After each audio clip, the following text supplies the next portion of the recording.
NFL Live. It's going to be about the stats. It's going to be about, the statistics. It's going to be about the trades and all the vain things that happen in this life. Jesus Christ of Nazareth ain't about stats. He's not about how much money you have. He is not about your image or whether you're fat, skinny, rich, poor. Because during the time of the mark of the beast, the poor, the rich, the great, the little, the slave, and the free will all be marked with the mark of the beast, folks. You want to be marked with the mark of the beast? You want to be marked with a microchip on your right hand and your forehead? I'm going to tell you something, folks. In the Philippines right now, people have already been forced to take 666 on their forehead. They've already been forced to take a microchip. They've been hunted down like wild dogs. The tribulation is about to begin, folks. Are you going to be ready for Jesus Christ to come? He's going to judge the world. Jesus Christ is going to judge the world, folks. He's going to come back from above the clouds on a white horse.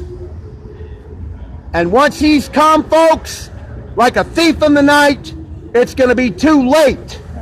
It's going to be too late for you. Just like it was in the days of Noah. Just like it was in the days of Noah. When they were eating, they were drinking, they were marrying and giving in marriage. And all of a sudden the flood came. And when the flood came, the waters washed them off the face of the earth. But this time there's not going to be a flood. This time, Yahushua Messiah is going to destroy the world by fervent heat. The elements are going to be melted. They're going to be burned. And you're going to be burned with it if you don't believe on Jesus Christ today. You're going to be burned by fire. And then you're going to go to the lake of fire. Is that what you would have? Is that what you would want to do? Do you want to go to hell forever? You don't have to. Jesus Christ of Nazareth died for you. He died a death that no other human being could have ever died because he was also God. He was also Yah in the flesh. And if you want to mock, if you want to scoff, you go right on ahead.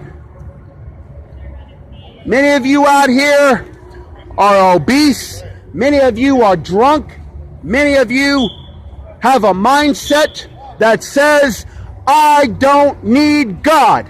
I don't need Yah. By the way, Yah is the real name of God, folks. But you don't think you need God. But I'm going to tell you what, you also haven't seen a very good image of God in the churches, have you? I wouldn't blame you. Because you're not going to find God in church. You're not going to find God much of anything in this society, especially the churches, folks. You're not going to find God in church. You're not going to find him here for sure, except the God you create in your own mind. Yeah, you create a God in your own mind. There's your gods right there, folks. Right over there, they're your gods.